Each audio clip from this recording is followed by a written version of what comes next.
जय जगन्नाथ। जय श्रीमन्नारायण। जय आदिशक्ति माता। प्रिय भक्तों, जैसा कि आप जानते हैं, हमारे इस चैनल पर जगन्नाथ रथ यात्रा की कथाओं का श्रवण करते हैं। तो आइए आज जगन्नाथ रथ यात्रा के 9वें दिन की कथा को श्रवण करते हैं।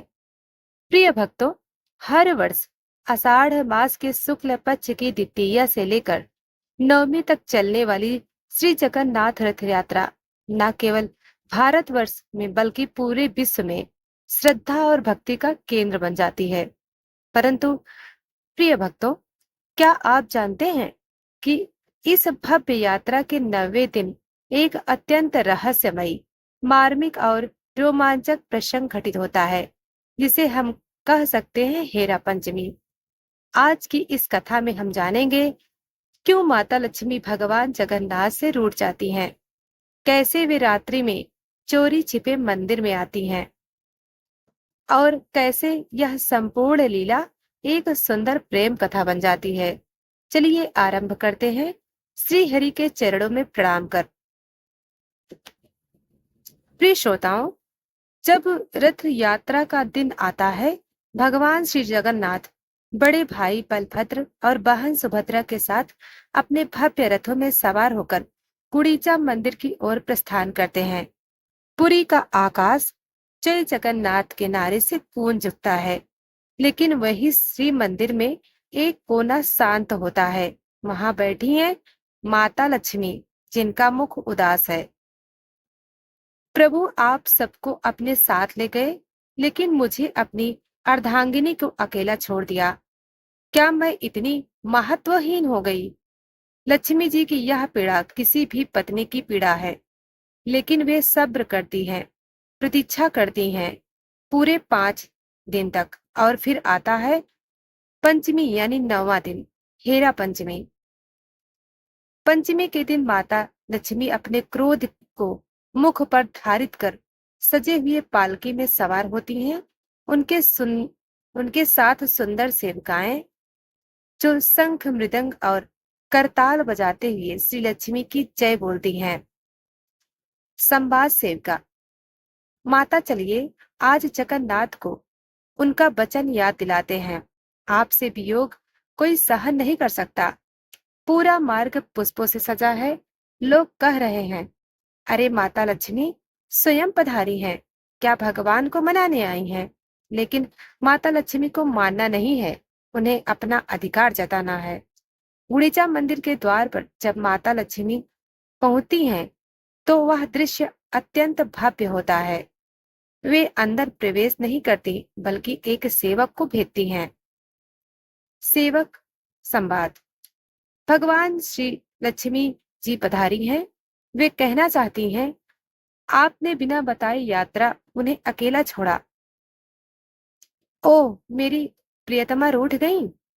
भगवान जगन्नाथ मुस्कुराकर कहते हैं, कहो उनसे मैं तो बहन सुभद्रा को ससुराल घुमाने लाया हूँ। शीघ्र लौट जाऊंगा, लौट आऊंगा। यह संवाद एक दाम्पत्य प्रेम की लीला है, जहाँ नाराजगी भी रस भरी होती है।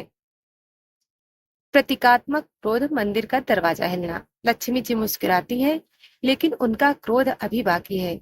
वे सेवकाओं को आदेश देती हैं, मंदिर का एक हिस्सा प्रतीक रूप से हिलाओ, ताकि प्रभु जाने कि हम को केवल कोमल नहीं, दृढ़ भी हैं। संवाद सेविका: माता, हमने मंदिर का एक द्वार हिला दिया है। अब प्रभु समझेंगे कि उनका निर्णय हमें अखरा है। यह कृत्य कोई हिंसा नहीं, बल्कि आत्मसम्मान का प्रतीक है। यह दिखाता है कि प्रेम में अधिकार भी होता है। अब जब लक्ष्मी जी लौटने लगती हैं, तो भगवान के सेवक मंदिर के मुख्य द्वार बंद कर देते हैं। माता लक्ष्मी को बाहर नहीं जाने देना है, उन्हें यही रोकना है। लेकिन माता लक्ष्मी के पास गुप्त द्वार की चाबी होती है। सेविकाएं उन्हें एक संकरे मार्ग से चुपचाप निकाल ले जाती हैं। इस घटना को पुरी में हेरा पंचमी की चोरी कहा जाता है। संवाद लक्ष्मी मुस्कुराकर: प्रभु, तुम्हारी लीला निराली है, पर मैं भी कम नहीं। इस प्रकार रात्रि में चोरी छुपे माता लक्ष्मी श्री मंदिर लौट जाती हैं। भगवान जगन्नाथ मंद मुस्कान के साथ सब देख रहे होते हैं। प्रिय भक्तों, यह कथा केवल एक नाराज पत्नी की नहीं, यह एक देवी प्रेम लीला है। यह हमें सिखाती है प्रेम में अधिकार भी होता है और त्याग भी। नंबर 2, लक्ष्मी नारायण का संबंध स्वामित्व नहीं समर्पण है। नंबर 3, भक्ति केवल आरती या व्रत नहीं, एक आत्मीय संवाद है। जगन्नाथ जी की यह हेरा पंचमी लीला हमें बताती है कि दाम्पत्य जीवन केवल कर्तव्यों का पालन नहीं, भावनाओं का सम्मान भी है। तो प्रिय भक्तों, प्रिय श्रोताओं, जब अगली बार रथ यात्रा देखें तो इस 90 दिन की लीला को अवश्य स्मरण करें, जहाँ लक्ष्मी नारायण का प्रेम संवाद है, जहाँ रूठना और मनाना भी भक्ति है। प्रिय श्रोताओं, यदि आपने कभी प्रेम में त्याग किया है तो आप लक्ष्मी हैं। यदि कभी आपने किसी को बिना कहे प्रतीक्षा की है तो आप जगन्नाथ हैं। जय श्री हरि, जय माता लक्ष्मी, जय हेरा पंचमी की अमर लीला। प्रिय श्रोताओं, अगर आपको यह कथा हृदय स्पर्श लगी हो तो नीचे कमेंट करें जय लक्ष्मी नारायण। वीडियो को लाइक करें, शेयर करें और सब्सक्राइब करें